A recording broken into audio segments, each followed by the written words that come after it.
मुर्दा जिस्म को जिंदा कीजिए। शेखुल वज़ाइफ का बताया हुआ वजीफा। बिस्मिल्लाहिर्रहमानिर्रहीम। अस्सलाम वालेकुम रहमतुल्लाहि व बरकातुहू।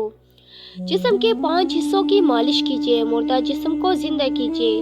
ज़हनी परेशानी, असाबी खिंचाव और तनाव, दिल और दिमाग की कमजोरी, यादाश्त बढ़ाने के लिए, मैदे की निज़ाम की इस्लाह के लिए, बीमारी के बाद कमजोरी दूर करने के लिए, शुगर के मरीजों की कमजोरी दूर करने के लिए, खसूसन डिप्रेशन के लिए, हाथ पाँव कांपते हो, चाल में लड़खड़ाहट हो, इन सब बीमारियों में ये टोटका बहुत मुफीद हो।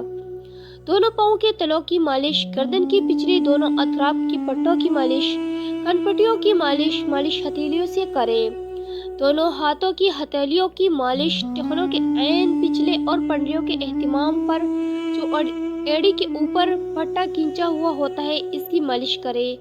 हर हिस्से की मालिश 5 से 10 मिनट तक सरसों या किसी भी तेल से हल्के हाथों से करें। अगर बादाम रोगन खालिस मैसर हो तो बेहतर है। रोजाना सुबह शाम मालिश करें। मालिश के फौरन बाद गुस्ल ना करें और ना ही ठंडी माहौल में बैठें। शुक्रिया। वीडियो अच्छी लगे तो चैनल को सब्सक्राइब ज़रूर कीजिएगा और इस वीडियो को ज़्यादा से ज़्यादा शेयर कीजिएगा। शुक्रिया। अल्लाह हाफिज़।